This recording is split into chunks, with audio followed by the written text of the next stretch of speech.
Bonjour mes chers poissons, je suis ravie de vous retrouver pour votre petite guidance relationnelle, émotionnelle et ou sentimentale pour ce mois de janvier 2025. Je vous présente tous mes vœux d'ailleurs pour cette nouvelle année. J'espère vraiment qu'elle a très bien commencé et qu'elle va très bien se poursuivre. Nous, en tout cas, on va voir les énergies relationnelles ou sentimentales pour ce mois de janvier.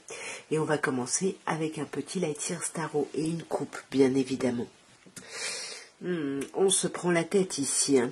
Que ce soit le 2 d'épée ou le 5 d'épée, on a l'impression d'être un peu seul là dans ses réflexions, dans ses problématiques, on ne sait pas comment agir, on ne sait pas quoi faire, c'est pas très très agréable. On va voir d'un peu plus près.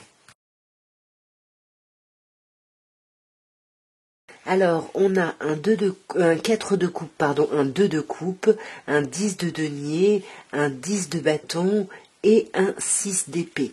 Et ben dis donc, pour moi ce mois de janvier, vous allez passer à autre chose, hein. On voit qu'avec le 4 de coupe, alors soit vous bloquiez sur quelqu'un de votre passé, et du coup vous vous relanciez pas dans votre vie relationnelle, soit vous étiez simplement pris ou prise par le quotidien, par la lourdeur du quotidien. En tous les cas, on a une certaine forme un peu de, voilà, ouais, un peu d'apathie, où on pense à quelqu'un du passé, vous voyez, on a du mal du coup à avancer, ou alors, ouais, on est pris ou prise dans le quotidien, mais on va essayer de modifier ça, vous voyez. Ici, ça fait longtemps qu'on attend, on s'est peut-être montré très patient. Là, pour moi, on devient un peu impatient et on veut avancer. Par contre, je vois pas forcément de rapprochement, s'il y a un rapprochement qui est recherché sur ce mois de janvier. J'ai plutôt l'impression ici qu'on tourne un petit peu le dos à l'idée d'union, d'association. On se dit peut-être qu'on a trop rêvé, que tout ça on planait complètement.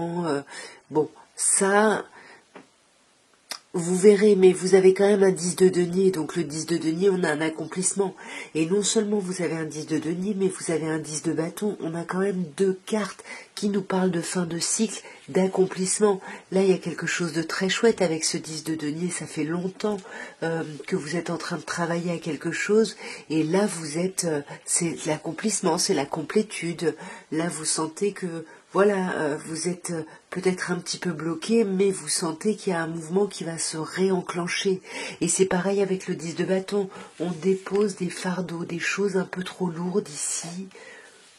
Ouais, voilà, j'en ai deux. Alors en plus deux cartes d'épée, 8 et 9 d'épée, donc pour moi c'est ça, hein, on se débarrasse des fardeaux, de trop de réflexion, on laisse tomber ses pensées négatives, ses pensées un peu angoissantes, et on va vers autre chose. Ce mois de janvier, c'est un mois de transition aussi, où on va vers quelque chose qui nous correspond un peu plus.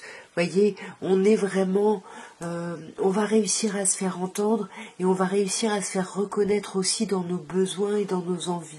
Alors on va regarder maintenant ce que l'oracle de Dorine Virtue, les anges de l'amour, peut vous dire.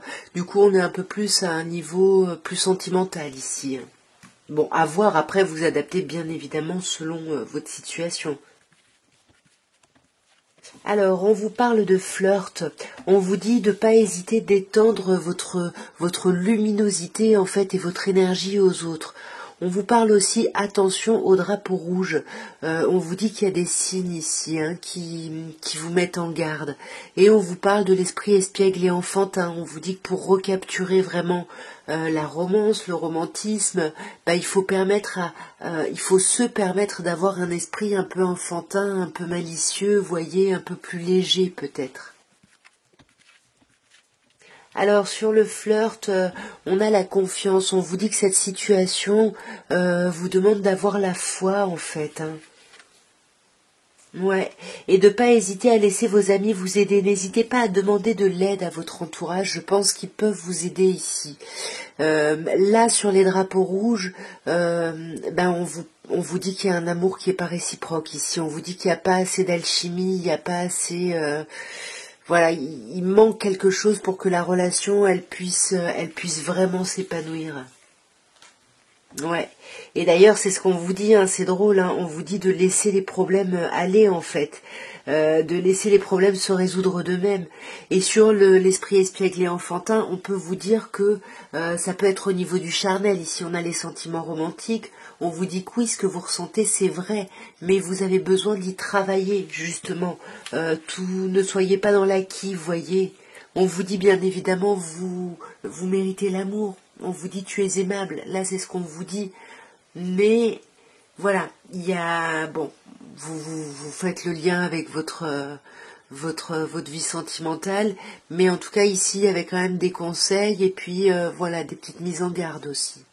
Alors on va regarder un peu ce que l'améthyste love avec une coupe peut déjà vous dire. Alors, ici, mes chers poissons, on parle de vous, la consultante, c'est vous, vous le savez, peu importe votre genre. Après, je vous laisse adapter. On peut également vous parler d'une personne en face de vous qui pourrait être Balance, Scorpion, Sagittaire, ou on peut vous dire que là, sur ce début d'année, vous allez lâcher prise. Il y a un travail ici de laisser aller, de lâcher prise. Alors, on vous parle de secret, de liaison discrète, peut-être ou secrète, mais moi je pense pas, je pense que c'est des pensées qu'on garde cachées parce qu'après on a le masque de la tromperie, donc on se méfie. Qui est-ce qui porte ce masque? Est-ce que c'est vous? Est-ce que c'est quelqu'un en face? De quoi on se méfie ici? On se méfie d'une attirance ici, on se méfie d'un lien qui est vraiment trop fort pour pouvoir y résister. Ici, il y a une alchimie qui est mutuelle, qui est dans les deux sens, il y a quelque chose de chouette, hein. Et il y a aussi des addictions, des dépendances affectives aux médicaments, à la drogue, à l'alcool, peu importe, mais c'est peut-être pour ça qu'on est un peu sur la réserve ici, je sais pas. Là, on vous parle quand même d'un lien karmique, hein. On vous parle de relations, de liens karmiques. Après, ça peut être aussi le karma, dans le sens où ça peut parler de choses qui reviennent, voyez.